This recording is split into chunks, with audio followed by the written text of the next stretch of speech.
Hi beautiful people, welcome back to my YouTube channel. This is me guys, Sanu and you are watching Sun Non-Stop. तो guys दोबारा से एक नई video लेकर आ चुकी हूँ, तो फटाफट से लाइक सब्सक्राइब एंड शेयर कर दीजिएगा। सेकंड चैनल का लिंक भी डिस्क्रिप्शन के अंदर है, वहाँ पे जाइए, वहाँ भी लाइक एंड सब्सक्राइब कीजिए। Important details you must know about Ramayana.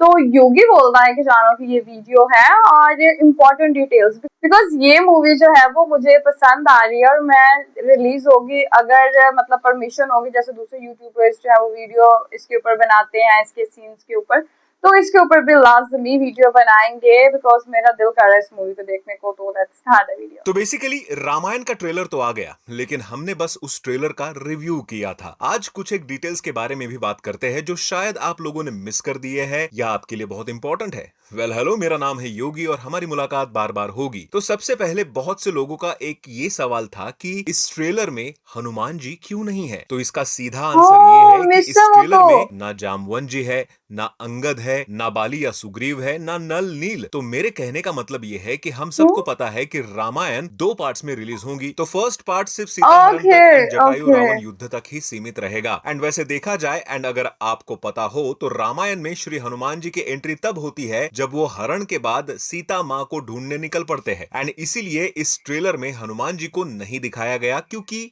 कोई पॉइंट ही नहीं बनता। लेकिन इसी को कॉन्ट्राडिक्ट करता है कुंभकर्ण का सीन, उसको तो दिखा दिया, जबकि वो सीता हरण के बाद वाला ही सीन है। Anyways, let's wait for the movie, क्योंकि मेरी ऐसी इंट्यूशन है कि पहले पार्ट के क्रेडिट में शायद हमको हनुमान का ग्लिम्स या सेकंड पार्ट का ग्लिम्स दिखाया जाए। तो वेट करते हैं भाई लोग। लेकिन क्योंकि मैं क्रिएटर इवेंट का हिस्सा रहा हूं, नमित मल्होत्रा जी ने हमको ट्रेलर में जो दिखाया था उससे भी ज्यादा कुछ असेट्स दिखाए थे। तो ट्रेलर को ब्रेक डाउन करते हुए उसके बारे में भी बात करते हैं। तो स्टार्टिंग से स्टार्ट करते हुए एक एक फ्रेम देखते हैं, इवन जहां मुझे प्रॉब्लम लगी वो भी डिस्कस करेंगे। तो फर्स्ट सीन की बात करें तो रावण जिस अवस्था में अपने को दिख रहा है, दैट मरून कलर चादर ओढ़े, वो पक्का ब्रह्मदेव से वरदान प्राप्त करके अपने लंबी जटाओं एंड दाढ़ी मूछ वाले अवतार में सबसे पहले जाता है अपने सौतेले भाई कुबेर की नगरी पर हमला करने। अब यहाँ ध्यान रखने वाली बात यह है कि लंका का निर्माण कभी भी रावण ने नहीं किया था। लंका नगरी त्रिकुटा पर्वत पर देवों के आर्किटेक्ट कहे जाने वाले भगवान विश्वकर्मा ने बसाई थी, जिसके बाद वहां सबसे पहले सुमाली और माली नाम के राक्षस ही रहते थे। लेकिन भगवान विष्णु जी ने वहां हमला करके उनको भगा दिया। उसके बाद ऋषि विश्रवा ने अपने बेटे कुबेर को वहां अपना राज्य बसाने को कहा। अब अल्टीमेटली ऋषि विश्रवा कुबेर के तो फादर है ही, लेकिन रावण के फादर भी थे। एंड अब ट्रेलर में दिखाए गए सीन के हिसाब से वरदान मिलने के बाद रावण इतना शक्तिशाली बन चुका है कि इतना बड़ा दरवाजा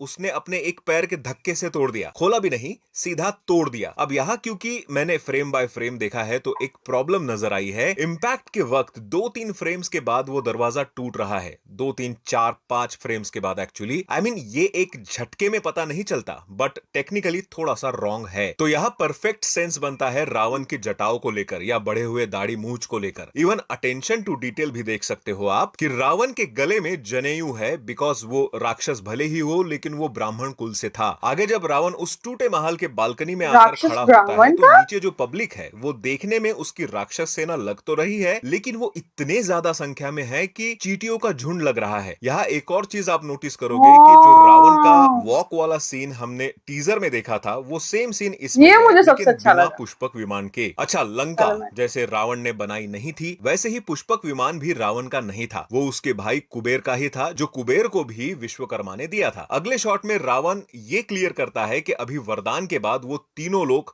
यानी देवलोक, पृथ्वीलोक और पाताल लोक सब पर हमला करके उसका अधिपति बन चुका है। उसके ग्लिम्स भी हमको ट्रेलर में देखने को मिले हैं। नेक्स्ट सीन जो हमको दिखाया जाता है ऐरावत का। बहुत से लोग बोल रहे हैं कि जिनको जरा भी रामायण का नॉलेज नहीं है, वो बोल रहे हैं कि भाई हाथी कैसे उड़ सकता है।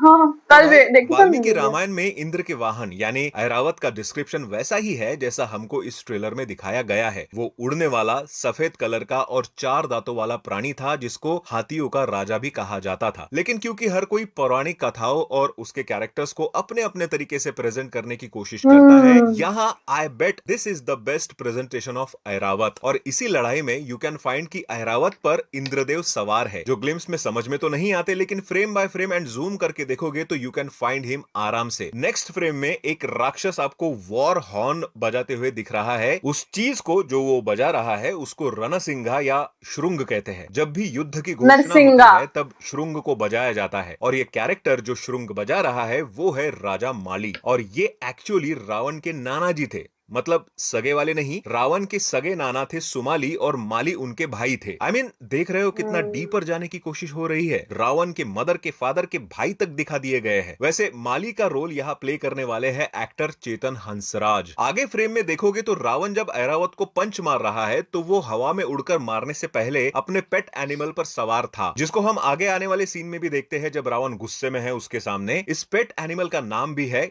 क्रोधा। आगे हम देखते हैं कि भगवान विष्णु का भी ग्लिम्स हमको दिखाया जाता है, और पता नहीं क्यों मुझे इस चेहरे में रितेश देशमुख की झलक क्यों नजर आ रही है।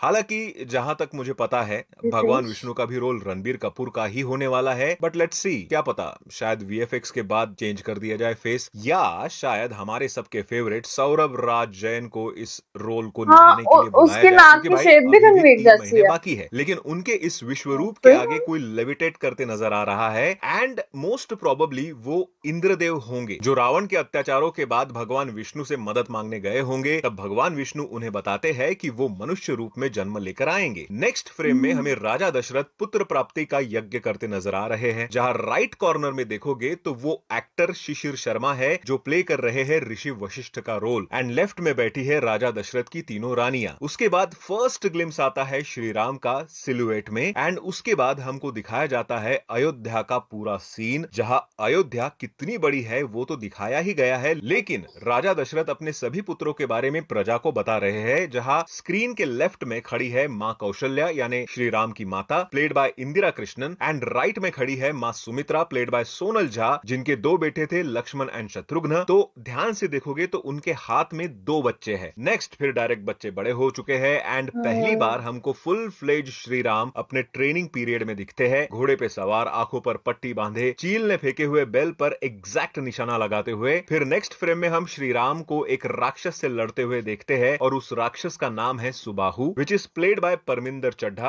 आई मीन परमिंदर सर की आवाज होगी इसमें। सुबाहु वो राक्षस है जो ऋषियों के यज्ञ में बाधा डालता था, तो ऋषि विश्वामित्र ने ट्रेनिंग के बाद श्री राम और लक्ष्मण को सुबाहु का वध करने भेजा था। तो ये वही सीन है जहां उसके आंख में बाण वगैरह लगते हुए दिखाया है। अब नेक्स्ट सीन पे आते हैं जहां ऋषि विश्वामित्र श्री राम और लक्ष्मण को ट्रेनिंग एंड कुछ मंत्र वगैरह सिखा रहे हैं, एंड यहाँ ऋषि विश्वामित्र का रोल प्ले करने वाले हैं एक्टर अजिंक्य देव। यहाँ जिस तरह से श्री राम के अराउंड गोल्डन पेटल्स का कवच आप देख सकते हो, वो बल अतिबल मंत्र शक्ति और उसके दिव्य तेज का सिनेमैटिक रिप्रेजेंटेशन हो सकता है। जैसे मंत्र की एनर्जी श्री राम के अंदर एब्जॉर्ब होकर उनके अराउंड डिवाइन कवच बना रही हो। फिर आता है मिथिला का सीन जहां श्री राम मां सीता के स्वयंवर में शिव धनुष तोड़ देते हैं, एंड यहाँ एक ओपन एनवायरनमेंट दिखाया गया है विच लुक्स विजुअली ग्रैंड। और फिर कैकेयी का वचन जो राजा दशरथ को उन्हें देना ही पड़ता है। यहाँ कैकेयी का रोल प्ले करने वाली है लारा दत्ता, जो श्री राम को 14 वर्ष के वनवास का आदेश देती है। उसके बाद मां सीता को दिखाते हैं, played by Sai Pallavi, and she is looking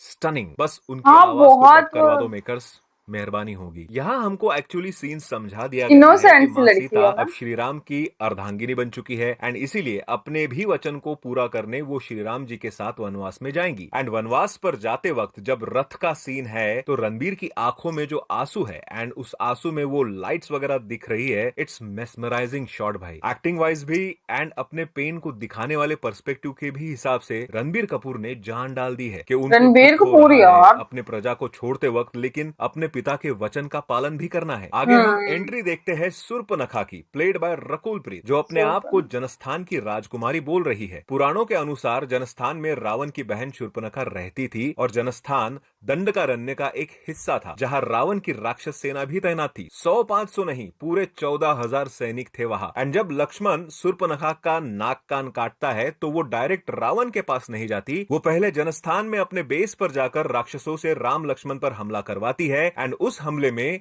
Ram और लक्ष्मण सभी राक्षसों को खत्म कर देते हैं। And I think 3 minute 3 second के आसपास जो शॉट दिखाया है, प्रभु राम खड़े हैं और जूम करके देखोगे तो हजारों राक्षस सैनिक सामने है, तो शायद ये वही सीन होगा। उसके बाद थोड़ा स्टार्टिंग के शॉट्स के कुछ एक्सटेंडेड पोर्शन हमको देखने को मिलते हैं एंड रावण सीता का हरण कर लेता है। आप देखोगे कि पुष्पक विमान में रावण के पीछे नीचे के तरफ सीता माँ बैठी हुई है। इसके बीच में रावण का एक सीन है जहां युद्ध के वक्त वो किसी दिव्यास्त्र को जोड़ रहा है एंड अगर ध्यान से देखोगे तो वो दिख तो धनुष जैसा रहा है लेकिन वो है नहीं, वो 2 तलवारें हैं। एंड पुराणों की मान्यता के अनुसार देखें तो रावण को भगवान शिव ने चंद्रहासा खड़ग दिया था और अगर ये इंद्रलोक की लड़ाई है, जो कि मैं श्योर हूं कि है, तो रावण के पास उस वक्त चंद्रहासा होना क्रोनोलॉजिकली पॉसिबल है। फिल्म शायद उसी चंद्रहासा को ट्रांसफॉर्मिंग डबल ब्लेड के सिनेमैटिक डिजाइन में दिखा रही है, लेकिन ओरिजिनल वाल्मीकि रामायण में इंद्र के अगेंस्ट चंद्रहासा चलाने का एविडेंस नहीं है। लेकिन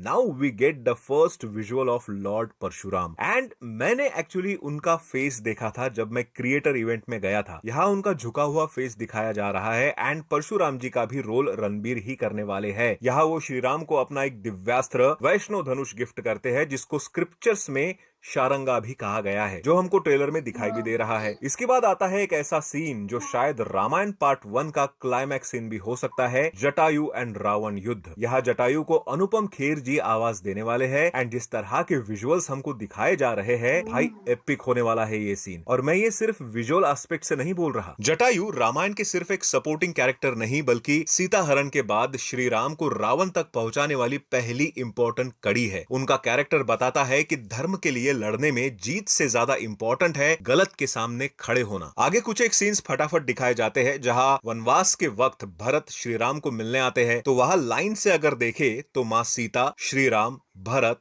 लक्ष्मण, ऋषि जबाली एंड पीछे शत्रुघ्न है। जी हाँ, वो ऋषि जबाली है जो श्री राम को अपना वनवास छोड़कर अपने राज्य को संभालने की बात करते हैं और उन्हें मनाने की कोशिश करते हैं। लेकिन जब वो नहीं मानते तो भरत श्री राम की पादुका लेकर अयोध्या वापस आते हैं और उनको राजगद्दी पर रख के राज्य को खुद संभालते हैं। नेक्स्ट सीन में हमको मंथरा भी दिखाई देती है, कैकेयी की एक ऐसी दासी जिसकी वजह से एक्चुअली ये सारा रामायण हुआ। उसने ही कैकेयी के कान भरे थे अबाउट वनवास एंड भरत का राज्याभिषेक। यहाँ उनका रोल किया है शिभा चड्ढा ने, जो कि I can say perfect casting है। अच्छा, हमको विवेक ओबेरॉय भी इसमें दिखाई देते हैं एज विद्युत जीवा कैरेक्टर। इंटरेस्टिंग। अब आप शायद रियलाइज करोगे कि रावण के पॉइंट ऑफ व्यू एंड उसके रिलेटिव्स को लेकर भी मेकर्स बहुत ज्यादा डीप जा रहे हैं, क्योंकि विद्युत जीवा रावण का जीजा था, शूर्पणखा का पति, लेकिन रावण एक युद्ध में उसका वध कर देता है।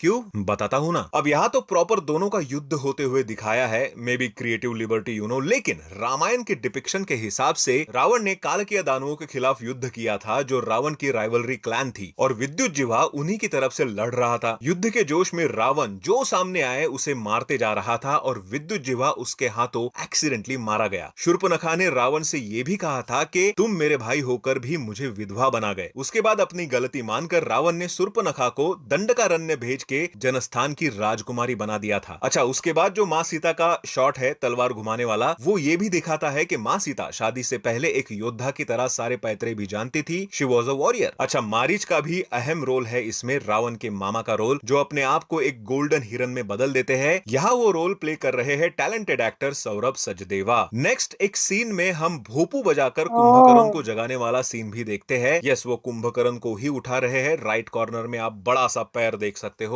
नेक्स्ट शॉट में फुल फ्लेज्ड कुंभकर्ण भी है, लेकिन मुझे यहाँ लग रहा है कि कुंभकर्ण की जायंट की तरह प्रेजेंट करना चाहिए था, क्योंकि इस शॉट में आप देखोगे तो कुंभकर्ण के बाजू में एक घोड़सवार जा रहा है। आई मीन किसी प्राणी पे तो सवार है वो, उससे अंदाजा आ रहा है कि उसकी हाइट क्या ही होगी। But I really like the realistic approach here. जब वो पैर उठाता है, वो पैर के नीचे का टेक्सचर, हल्की मिट्टी, हल्का खून और पैर के छाले सब दिखाई दे रहा है। तो डिटेलिंग में तो गए हैं विथ सम फ्लॉज, लेकिन वो ऐसे नहीं है कि एकदम विजिबल रहे। अभी भी 3 महीने है काम करने को, तो इस पर अभी भी काम किया जा सकता है। लेकिन कुंभकर्ण से एक बात और मेरे को समझ में आई कि अगर आप कुंभकर्ण तक जा सकते हो, जो कि एकदम लास्ट में उसको उठाया जाता है, एंड आई एम श्योर कि ये तो फर्स्ट पार्ट का हिस्सा नहीं होगा, फिर भी आपने दिखाया, तो क्या चांसेस नहीं थे कि हनुमान जी का ग्लिम्स भी दिखाया जाता? एनीवेज, आई नो कि उनका शॉट अभी कंप्लीट नहीं हुआ है, सनी देओल ने खुद इवेंट में कंफर्म किया था, बट जस्ट ऐसे ही जुप से समुंदर के ऊपर से उड़ते हुए दिखा देते सोनिक अच्छा, स्पीड सनी में। देओल है। But anyways, I have a faith in you कि आप रामायण को लेकर कुछ गलत तो नहीं दिखाओगे। बाकी आपने अगर कुछ नोटिस किया जो मेरे नजरों से छूट गया तो कमेंट में जरूर बताना। मिलते हैं अगली वीडियो में, बाय। ओके गाइस, ये थी सारी वीडियो। बहुत यार, योगी बोलता बहुत अच्छी, ईच एंड एवरीथिंग जो है ना उस बंदे ने बता दिया। थोड़ी बहुत स्टोरी भी उसने बता दिया कि इस तरह ऐसे होगा, क्योंकि रामायण एक ऐसी, वो ऑब्वियसली सबको स्टोरी का पता है, लेकिन अभी तक जो है वो जैसे इन्होंने अब प्रेजेंट करनी है। अब देखे रामायणा का अभी ट्रेलर तक तो बहुत अच्छा लग रहा था मुझे, और हर चीज बहुत अच्छे से बताई है। कौन सी ऐसी डिटेलिंग है जो आप लोगों ने नोटिस की कि यार यहाँ पे अगर ऐसे हो जाता तो बेहतर होता। लेकिन मैं रणबीर कपूर की बात कर रही थी, इतना इनोसेंट वो मतलब लगते हैं जब भी वो कोई ऐसा करेक्टर, काम होने वाला करेक्टर जो होता है ना उनको देते हैं। तो जो वाइल्ड वाला करेक्टर होता है वो रणवीर सिंह को देते हैं, जैसे उसके अंदर दिया था धुरंधर में।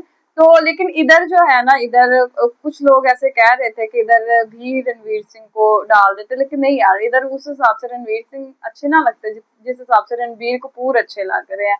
तो ये है कि वो बहुत काम पर्सनालिटी जो है वो दिखानी थी यहाँ पे, तो इसलिए जो है वो उनको चूज किया गया।